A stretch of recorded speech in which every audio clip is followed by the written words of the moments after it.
On court après, on l'accumule, on le désire, on l'adore, on le perd aussi parfois. L'argent, qu'on s'en serve comme un serviteur ou qu'on le serve comme un maître, est omniprésent. Et si une autre passion avait le pouvoir de nous emmener bien plus loin que lui? Bienvenue sur Allô la vie, le podcast qui te dit tout sur le Jésus de l'Évangile, cet Évangile qui bouleverse depuis 2000 ans des millions de vies, dont la mienne. Je m'appelle Mathieu M. Avec mes invités, je désire te communiquer l'espérance qu'ont fait naître en nous l'exemple extraordinaire de Jésus et sa passion sans limite pour les êtres humains. À toi qui rêves d'un port sûr où amarrer le bateau de ton existence, à toi qui rêves d'une nouvelle manière de vivre, ce podcast est pour toi. Réjouis-toi donc à l'écoute de Allô la vie, tout sur Jésus.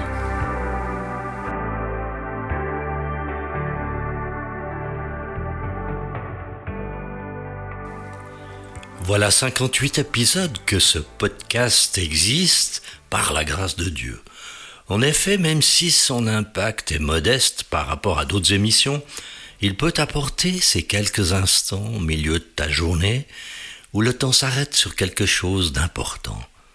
Peut-être que c'est une soif qui te fait chercher une source pure à laquelle te désaltérer. C'est ainsi qu'est ma prière pour toi qui m'écoutes. Seigneur, parle au cœur de cette personne qui a cliqué sur ce lien pour entendre une bonne nouvelle, là où elle se trouve maintenant. Et je sais qu'il se passe toujours quelque chose quand l'Évangile est annoncé, de quelque manière ce soit. D'ailleurs, voici un témoignage.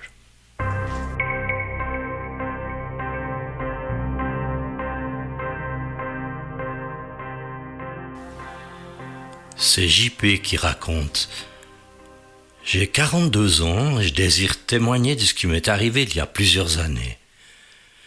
Ça a commencé un jour que je traînais comme d'habitude dans mon quartier. Il y avait une grosse averse.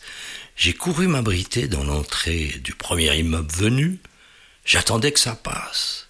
Un type de mon âge est aussi venu s'abriter, portait un paquet de bouquins qu'il protégeait de la pluie. Sale temps, j'ai dit. Oui, c'est vrai, mais comme on dit, le soleil est derrière les nuages. J'ai pensé, mais qui c'est ce gogo tout naïf? C'est quoi ces bouquins? Vous êtes libraire? Non, je fais du porte-à-porte pour les vendre.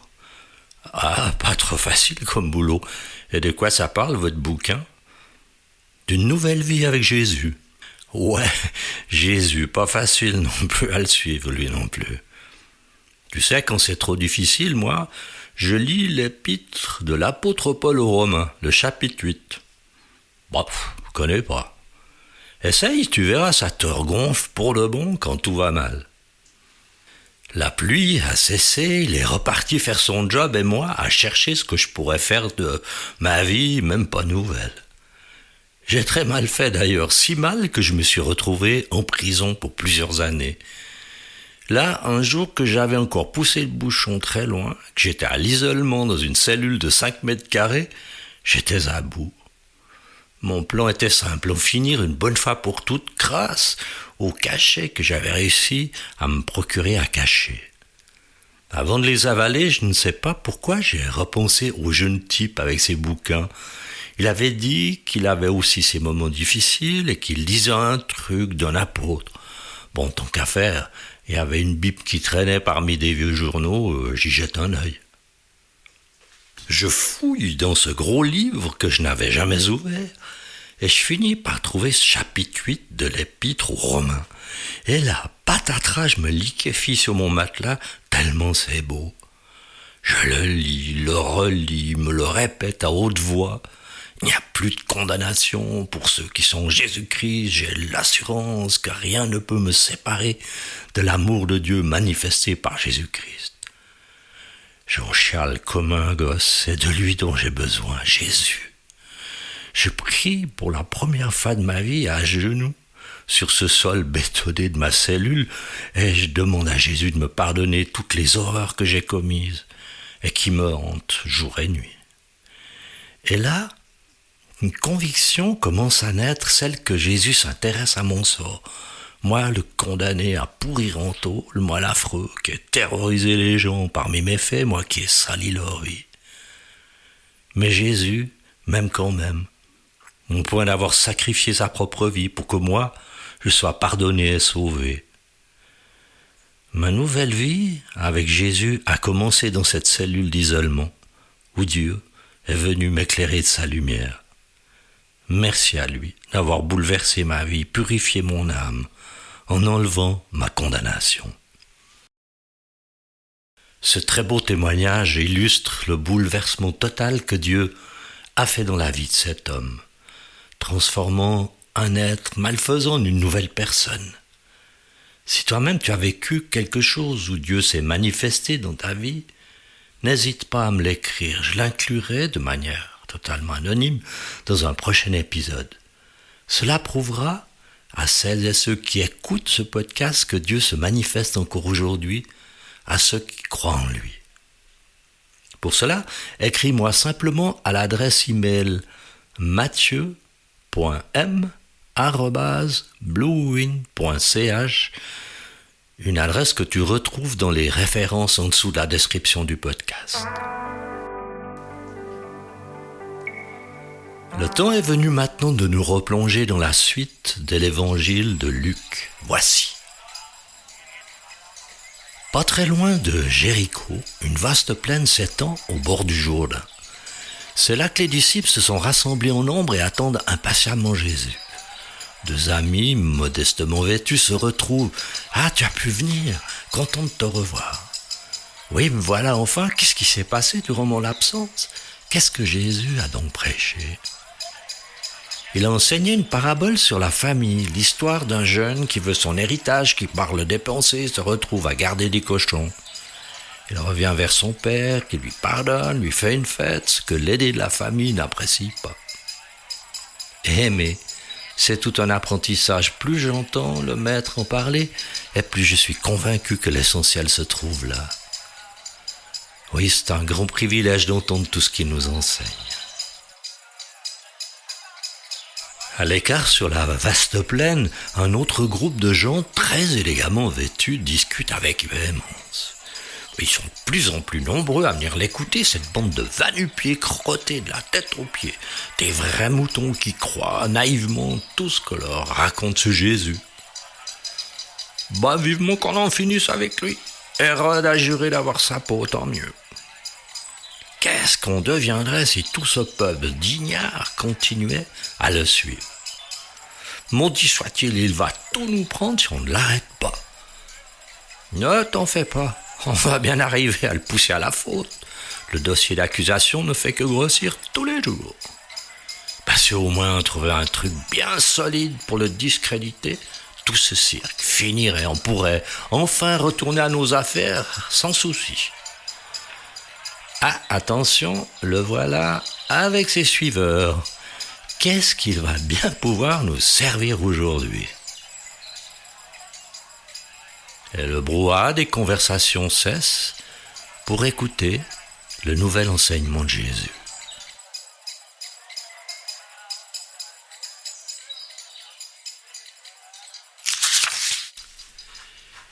Jésus dit aussi à ses disciples: un homme riche avait un intendant. On vint lui rapporter qu'il gaspillait ses biens.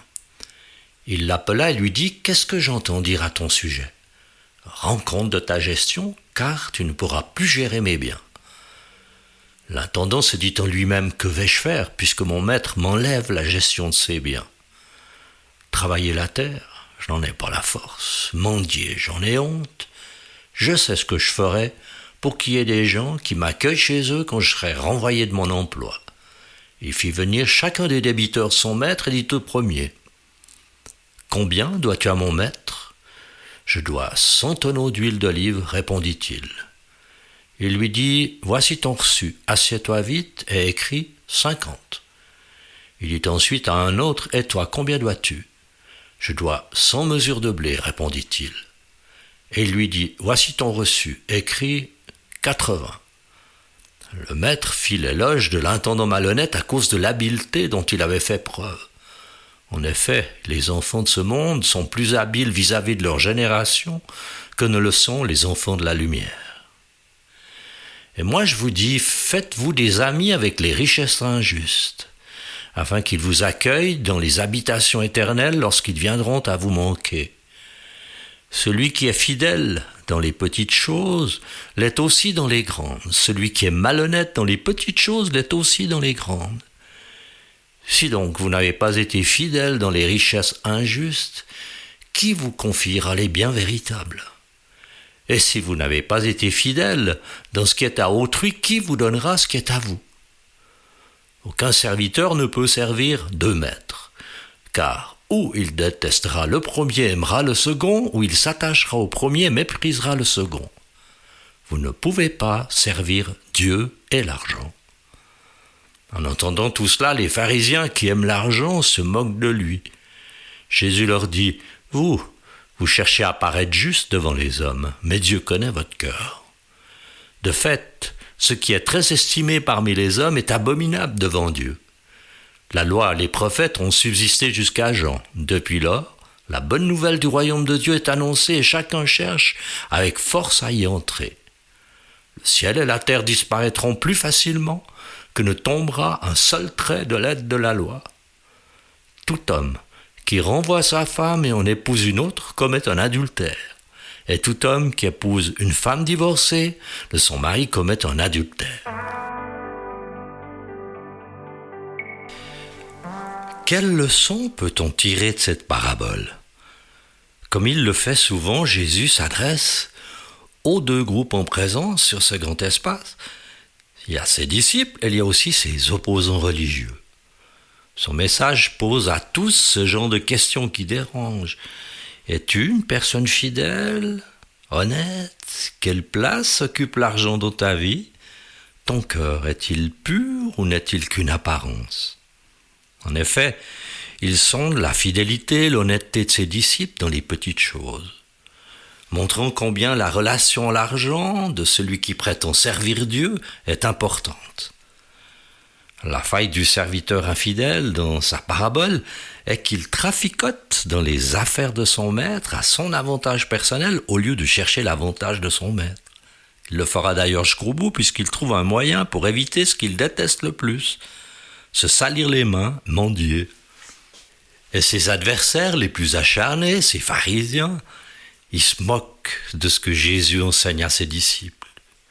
Ils sont connus pour aimer l'argent tout en cherchant à se faire passer pour des gens justes. Ils prêchent la loi, les prophètes, mais Jésus leur dit qu'ils ne pourront pas entrer dans le plan de Dieu par elle.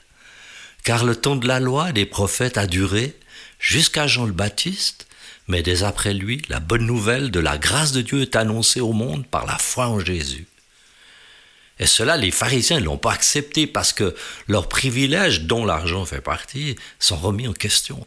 Leur position aujourd'hui leur permet de dominer les gens au moyen de la loi et des prophètes. Et à cause de leur orgueil, ils n'ont pas accès à la grâce gratuite de Dieu. Ils prétendent la conquérir par eux-mêmes au lieu de la recevoir humblement par la foi. Je me suis demandé pourquoi ces chefs religieux influents aimaient autant l'argent, comme tant d'autres gens dans d'autres époques, dans la nôtre aussi. C'est certainement parce qu'il produit chez eux un sentiment de sécurité, de pouvoir, de liberté même, d'invincibilité. Mais la réalité vient cruellement leur rappeler que ce sont des illusions, tout ça, quoi qu'ils possèdent, peu ou beaucoup. Pense à certains qui ont fait le choix d'aimer l'argent, regarde quelle était leur fin. Leur tombe ont beau être richement décorée, elle cache autant d'ossements que n'importe quel autre être humain. Jésus enseigne à ses disciples et aussi aux pharisiens que personne ne peut en même temps aimer Dieu et l'argent. Ces deux amours ne peuvent en aucun cas se mélanger, ils sont profondément antagonistes. Et tout ce qu'un être humain recherche dans l'argent ne peut que l'éloigner de Dieu en l'empêchant de l'aimer et de le servir. Telle est la leçon principale de cette parabole. Pour conclure, Quand on choisit de servir Dieu, de l'avoir comme maître, on sort de l'esclavage des faux sentiments. On est vraiment libre, vraiment puissant, vraiment éternel. Parce qu'évidemment, aucune fortune, si immense soit-elle, ne pourra donner à celui qui la possède ni la résurrection, ni la vie éternelle. Dieu seul peut faire ce don à ses fidèles. Aimer l'argent est un piège qui conduit à l'esclavage. Aimer Dieu est une grâce qui conduit à la vraie liberté.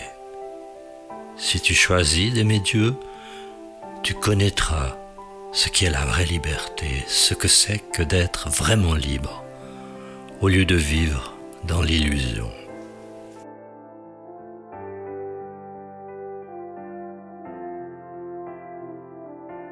Voilà, c'est la fin de cet épisode. Merci de l'avoir écouté jusqu'au bout. Tu peux t'abonner à l'émission, ce qui t'assure d'être informé à chaque nouvel épisode. Si tu ne l'as pas encore fait, c'est très simple. Dans les références au bas de la description du présent épisode, le lien du site web de l'émission est indiqué. Clique sur ce lien, ensuite sur s'abonner, renseigne ton adresse email et confirme-la quand cela te sera demandé. C'est tout. Je précise encore que c'est entièrement gratuit. Alors à bientôt sur Allô la vie, tout sur Jésus.